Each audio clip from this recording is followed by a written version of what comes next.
Week 5, Lesson 7, Comics Code Authority. The United States Senate Subcommittee on Juvenile Delinquency might not have liked what was being published in crime or horror comics, but because of the First Amendment in the American Constitution protecting free speech, the government couldn't limit what they were allowed to write.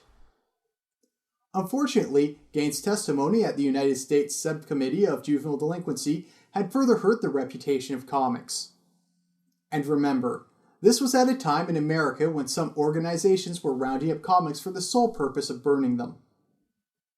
Something had to be done to save the image of comics in America, and Gaines decided to take steps to do this. Gaines circulated a note for publishers to meet to create an industry organization in hopes of winning over the public again. On August 17, 1954, printers, wholesalers, and publishers gathered at a hotel in Manhattan to discuss what to do. They came up with a solution.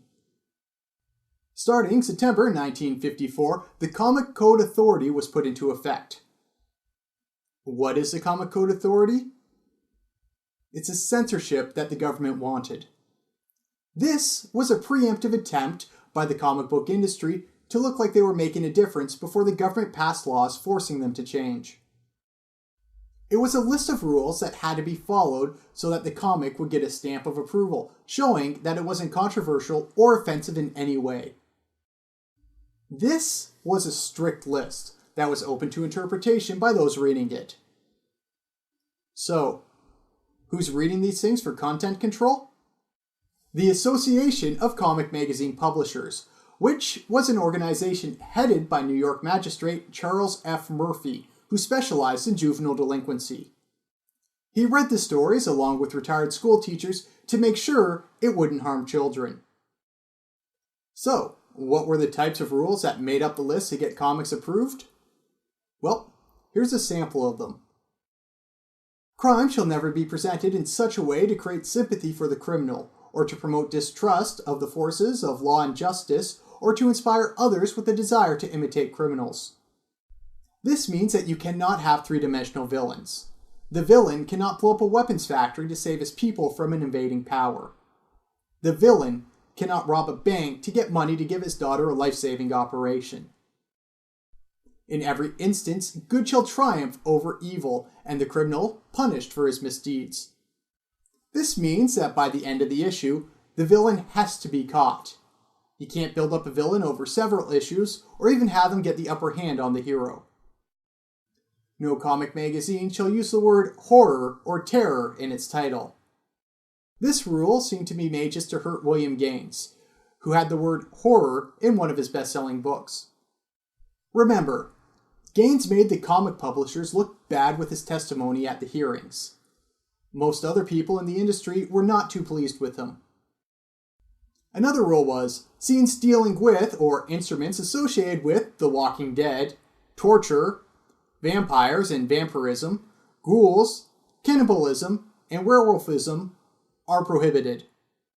This was done to appease the public after the outcry about horror comics. You couldn't even adapt the novel Dracula into a comic. Seduction and rape shall never be shown or suggested. While not showing rape is understandable in a medium that was mainly targeting children, not warning young boys and girls about the dangers of seduction severely limited what types of tales you could write in romantic stories. Females shall be drawn realistically, without exaggeration of any physical qualities. This rule is exactly how it sounds.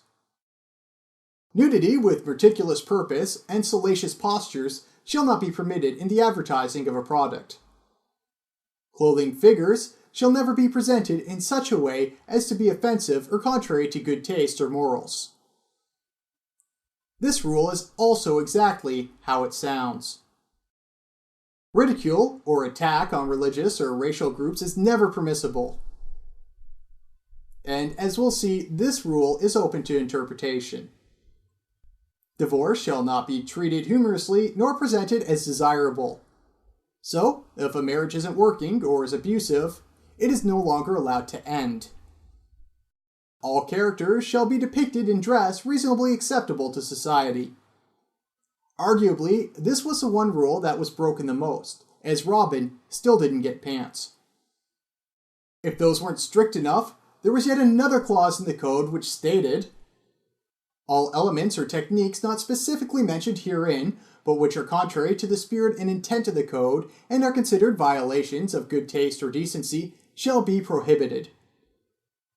If you fail to get the stamp of approval of a comic book code authority on an issue of a comic, then in theory, wholesalers and newsstands would refuse to hand out your issue, and you'd be stuck with hundreds of thousands or even 1 million copies that you couldn't sell, which would be devastating for a company. As you can tell, this severely limited what type of stories that comics were allowed to create.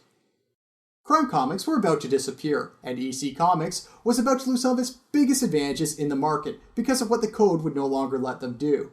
And that was just the beginning of things to come. The main reason that comics still have an undeserved reputation for being solely for children comes out of this code. It limited the stories that they were allowed to tell to teenagers and adults. The restrictions mainly made comics a suitable medium to entertain children, giving no challenging reads for the more mature minds. This stigma still affects the way comics are viewed today, which is why you'll see millions of people go to a superhero movie, but almost no one is seen reading comics in public. It turns out that the source material is less socially acceptable than the adaptation. This all goes back to what the Comic Code Authority did in 1954, when it censored comics to try and quell public outcry.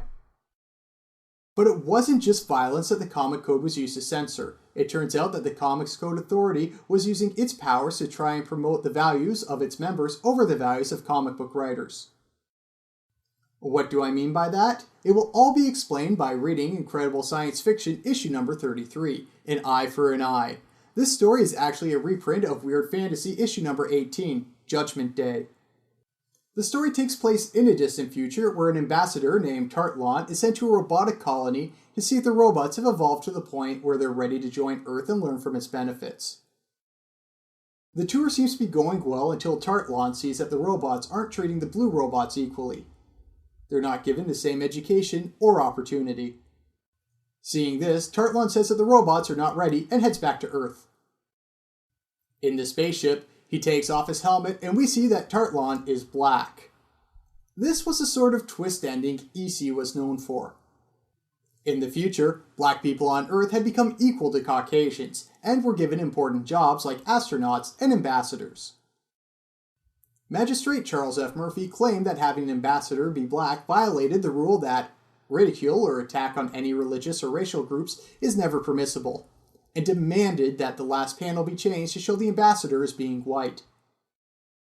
Bill Gaines was furious and refused to change it, saying that the comic didn't get a Comic Code Authority stamp of approval. He'd tell the media why. Murphy relented and dropped the issue.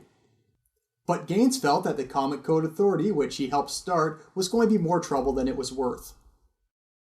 By 1955, Gaines canceled all remaining titles, except one, a little satire magazine he called Mad. And I promise, we'll get to Mad Magazine in a future video. The result of Gaines' actions caused his main distributor, Leader News, to go bankrupt, causing many smaller comic publishers to have to close down as well. Gaines wasn't the only person to leave the industry. As mentioned in the video about crime comics, it also led to the departure of Jack Cole, Bob Wood, and a host of other artists who went on to work for advertising or the television industry. The Comics Code Authority was being used to promote an agenda of what the Association of Comics Magazine's publishers thought was normal, which included white men holding positions of power, role models never questioning the benevolence of the government, and women staying in the homes. This meant that writing comics, which was not seen as a respectable occupation at the time, would no longer be a wise career choice for many artists, causing some of the greatest talent to leave the medium. To make matters worse, all this was happening as teenagers were starting to emerge as a legitimate demographic who were looking for their own identity, and wanted access to rawer, more controversial entertainment than their parents had. Because of comics' self-imposed code, they completely lost out on that audience. Another factor that was going to prove to be hurtful to the comic book industry was the rise in television. For decades, comics were the only form of entertainment that thrived on being a visual medium that you could have access to in your own home. Now, it had to compete with television. And thanks to the Comic Code Authority, they just limited the types of stories they were able to tell. I would argue that the implementation of this code was one of the most important moments in all of comics, and the most influential moment since the original publication of Action Comics issue number 1. Questions to contemplate. Was there any other way that the comic book industry could have dealt with the public outcry? How do you think comics would be different today if the Comic Code Authority was never implemented?